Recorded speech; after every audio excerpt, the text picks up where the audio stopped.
Hello नमस्कार, मैं हूँ यश और स्वागत करता हूँ आप सभी का स्टडी विलेज कानपुर में। हाँ जी, एक नए अपडेट के साथ फिर से आपका स्वागत है। तो यहाँ पर आपको मिलता है नेशनल इंटरनेशनल करंट इशू का कंप्लीट ट्यूटोरियल। अगर आप भी कर रहे हैं किसी कम्पिटेटिव एग्जाम की तैयारी तो जुड़े रहिए हमारे साथ और खुद को करते रहिए अपडेट।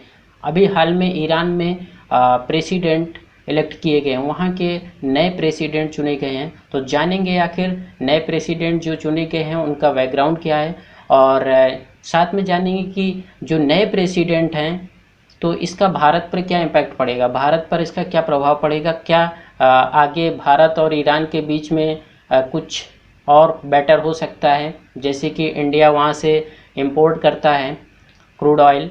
तो जानेंगे डिटेल से इस वीडियो में, बने रहिए मेरे साथ और करते हैं वीडियो की शुरुआत। तो सबसे पहले हम जानते हैं यहाँ पर कि जो यहाँ पर प्रेसिडेंट चुने गए हैं इब्राहिम राइस। तो इब्राहिम राइस अगर देखा जाए तो ये एक्सट्रीमिस्ट कह सकते हैं, बहुत ही कट्टरवाद भी कह सकते हैं रिलीजन्स को लेकर के। और साथ में देखने को यह मिलता है कि ये सबसे पहले क्या थे, ये प्रेसिडेंट बनने से पहले यहाँ पर ये चीफ जस्टिस थे। क्या थे ये? चीफ जस्टिस थे। और इसके बाद में यहाँ पर जो इब्राहिम रईसी हैं तो इन्होंने ईरान जो सुप्रीम लीडर हैं, ईरान के जो सुप्रीम लीडर हैं अतुल्ला अली कामने, इन्होंने इनका सपोर्ट किया।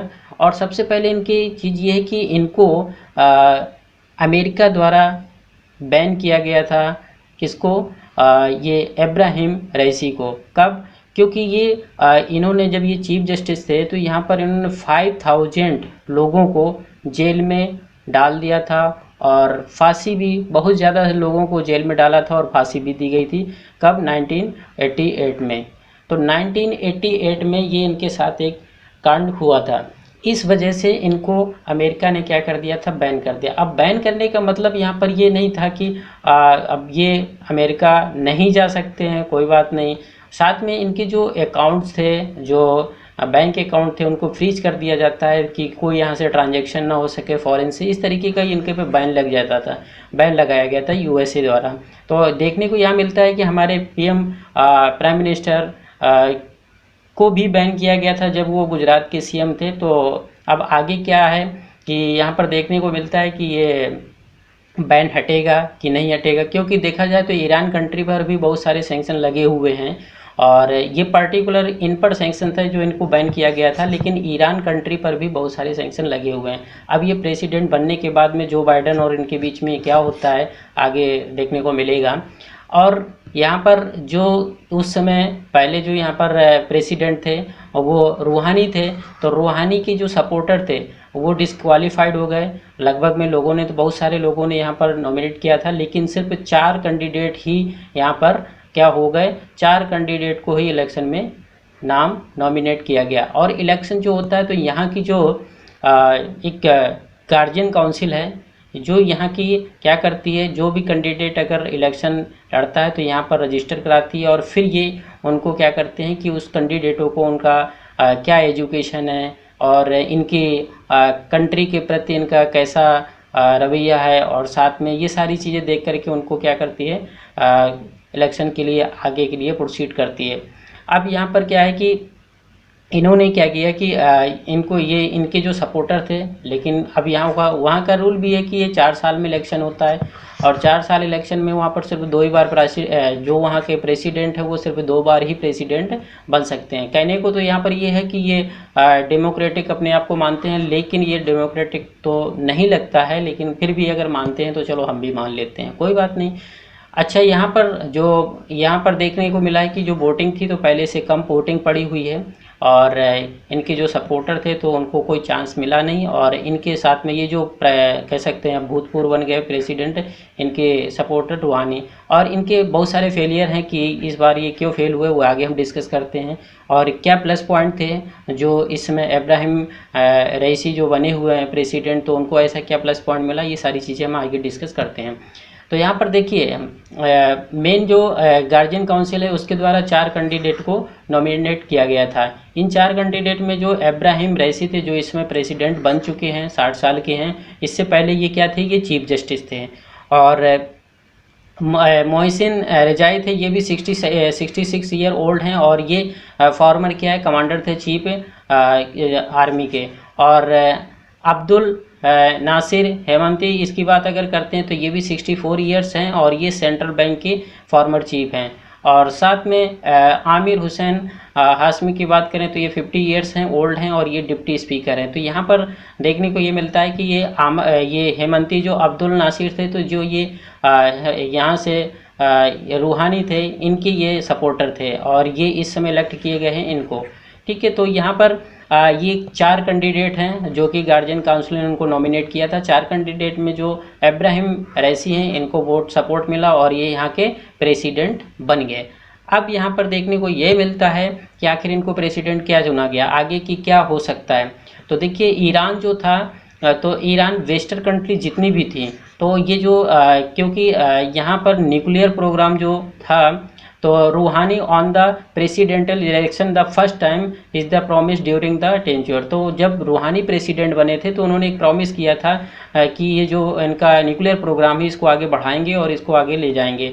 लेकिन हुआ ये कि Iran signed the nuclear deal with the western country 2015 में। 2015 में क्या होता है, ये विड्रॉ हो जाता है और न्यूक्लियर प्रोग्राम जो होता है कैंसिल हो जाता है। यहाँ पर क्या होता है कि ये प्रेसिडेंट आते हैं डोनाल्ड ट्रंप और इसको ये क्या कर देते हैं, जो ये प्रोग्राम था उनका ये विड्रॉ हो जाता है, इनको बैन लगा देते हैं और ख़त्म हो जाता है ये डील जो होती है। तो एक तो ये असफल है रूहानी साहब इस काम में। दूसरा ये है कि अब यहाँ पर जो सुप्रीम लीडर कह सकते हैं, इनके जो एक लीडर, सुप्रीम लीडर वही है यहाँ पर, धर्मगुरु होता है जो प्रेसिडेंट से भी बड़ा होता है और सारे लीडरों से वही बड़ा होता है।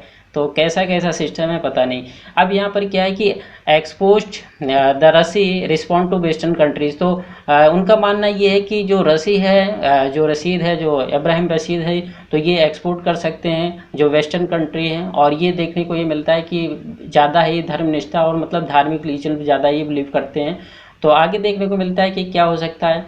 अब दूसरा केस यहाँ पर ये है कि मेन चीज़ तो ये न्यूक्लियर प्रोग्राम को इसको लेकर, और सबसे बड़ा पहलू यहाँ पर ये निकल के आता है कि जो यहाँ करप्शन है, तो देखा जाए तो वर्ल्ड में 164, लगभग 164 या 70 के बीच में आती है ये कंट्री करप्शन के मामले में, ईरान। इंडिया की बात करें तो 80 to 90 के बीच में आती है इंडिया करप्शन के मामले में। तो यहाँ इतना ज़्यादा करप्शन है कि लोग जितने भी जो अगर लीडर यहाँ बन गए हैं ये किसी टाइप का, तो इन्होंने एक तो अपना ये दिया कि ये करप्शन को मैं जड़ से ख़त्म करूँगा, और करप्शन की वजह से यहाँ पर कोई भी प्रोग्राम नहीं होते हैं। और ज़्यादा इतने जो सैंक्शन लगे हुए हैं जो अमेरिका द्वारा लगा दिए गए हैं, इनको मैं हटाऊँगा ताकि हम अदर कंट्रियों के साथ एक अच्छा ट्रेड कर सकें। और अगर हम यहाँ पर ईरान की अगर रेगमी की बात करते हैं, यहाँ का अगर स्ट्रक्चर देखते हैं थोड़ा, तो यहाँ पर पार्लियामेंट के देखा जाए तो 290 मेंबर्स हैं पार्लियामेंट में, और यहाँ की जो पार्लियामेंट है उसको हम मजलिस बोलते हैं। क्या बोलते हैं? मजलिस। और जैसे कि जापान की पार्लियामेंट है उसको हम डाइट बोलते हैं। अगर इजराइल की बात करें तो वहाँ की जो पार्लियामेंट है उसको क्या बोलते हैं? नेसेट बोलते हैं। इंडिया की पार्लियामेंट है तो उसको संसद बोलते हैं। इसी तरीके से आप मुझे एक कमेंट करके बताइए पाकिस्तान की पार्लियामेंट को क्या कहते हैं। अब अगर हम जुडिशरी की बात करें तो यहाँ पर सुप्रीम कोर्ट होता है और जिसमें से 6 मेंबर होते हैं। कितने मेंबर होते हैं? 6 मेंबर होते हैं। गार्जियन काउंसिल होती है जो कि करता धरता यही है, गार्जियन काउंसिल। तो इसकी अगर बात करें तो इसमें 12 मेंबर होते हैं। प्रेसिडेंट की अगर बात करें तो ये जो गार्जियन काउंसिल है इसकी जो एडवाइस देती है उसी बेस पे प्रेसिडेंट काम करते हैं, और इनसे ऊपर जाकर गार्जियन काउंसिलिंग के जो हेड बैठते हैं वो सुप्रीम लीडर होते हैं, जो इनके धर्मगुरु किसी रिलीजियस को बनाया जाता है, तो वो सबसे स्ट्रॉन्ग कर सकते हैं। अब यहाँ पर असेंबली अगर एक्सपर्ट की बात करें तो इसमें 88 मेंबर्स होते हैं और ये 8 साल के लिए चुने जाते हैं। और सुप्रीम स्पेशल कमेटी की अगर बात करते हैं तो इसमें 39 मेंबर्स होते हैं, और ये क्या करते हैं, जितने भी डिस्प्यूट होते हैं उनको जाकर से ये सेटल करते हैं। तो इन्हीं में से जो स्पेशल कमेटी में थे तो इन्हीं में से ये मेंबर थे कौन? इब्राहिम रईसी। अब यहाँ पर देखने को ये मिलता है कि जो इनका एजेंडा था इस बार इलेक्शन का तो क्या था। एक तो इकोनॉमी के लेकर था कि 2015 के ड्यूरिंग ओबामा इरा जो उस समय काल चल रहा था, तो US signed the deal nuclear program. तो उसमें क्या था, न्यूक्लियर प्रोग्राम के साथ में डील किया गया था। लेकिन ट्रंप ने क्या कर दिया, 2018 में इनको कैंसिल कर दिया, ख़त्म कर दिया गया था, ये कोलैप्स हो गया था। और दूसरी बात यहाँ पर आ गई कि अनएम्प्लॉयमेंट। तो अनएम्प्लॉयमेंट तो इसकी अगर रिपोर्ट देखा जाए तो 24% यूथ जो है कि वो अनएम्प्लॉयमेंट है, यहाँ पर अनएम्प्लॉयज है। कहाँ पर? ईरान में। डेमोक्रेसी की बात करें तो डेमोक्रेसी, राइट माइंड और present president also listen the guardian counselling और most cases the decided the supreme religious the leader. तो यहाँ पर ये भी एक चीज़ देखने को मिलती है, क्योंकि रूहानी साहब थे तो वो थोड़ा सा ऐसे भी पड़ जाते थे कि कुछ डिसीजन ले लिए जाते थे। मतलब एक तरीके से कह सकते हैं कि वो सीधे सामने कुछ बोल नहीं सकते थे कुछ ज़्यादा खुल करके। जैसे अमेरिका बहुत सारे सेंक्शन लगाए, क्या बोलें क्या नहीं। और इसके बाद में यहाँ पर रिलीजन डिस्टेंस जैसे कि इजराइल और ईरान का जो चलता रहता है मैटर, तो इसको लेकर भी वो चुप रहते हैं। दूसरी बात यहाँ पर आता है कि कोरोना को लेकर कि कोरोना के इसमें लगभग में 300 केसेस रजिस्टर हुए, जिसमें से 83,000 लोग क्या हो गए कि मारे गए, इसमें मरे गए। तो इसका ये भी एक फेलियर था।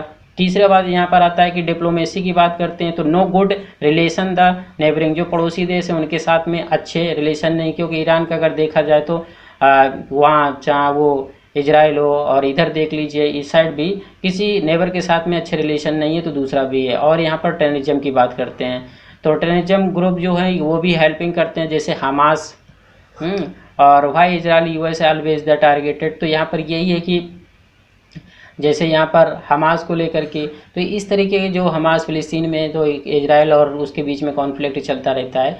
तो इस तरीके से यहाँ पर देखा जाता है ये कुछ पहलू थे इनके जो इलेक्शन के एजेंडा थे, इन पर काम करने के लिए इन्होंने ऐसा अपना एजेंडा तैयार किया और बोला, तो यहाँ पर ये इलेक्ट हुए। अब आगे देखते हैं। अब यहाँ पर एक बात और हम कर लेते हैं कि इंडिया पर क्या इम्पैक्ट पड़ेगा। तो देखिए अमेरिका की अगर बात करें तो अमेरिका बहुत सारे सैंक्शन लगाए हुए हैं, जिससे कि इंडिया उसे इंपोर्ट करता है, क्रूड ऑयल इंपोर्ट करता है। अगर वो सैंक्शन हटाने में कामयाब होते हैं तो इंडिया को क्रूड ऑयल इंपोर्ट करने में और आसानी होगी और इसके जो प्राइस हैं वो कम भी हो सकते हैं, जिससे कि और भी अच्छा हो सकता है। दूसरा बात यहाँ पर ये है कि इंडिया के साथ में एक रिफाइनरी एक जो थी वहाँ पर रिफाइनरी प्रोजेक्ट था जो कि वहाँ पर स्टेबल करना था, तो उसमें भी काम हो सकता है कि आगे अगर ये सही से काम करते हैं तो हो सकता है इसमें भी काम आगे इंडिया के साथ बढ़ सकता है।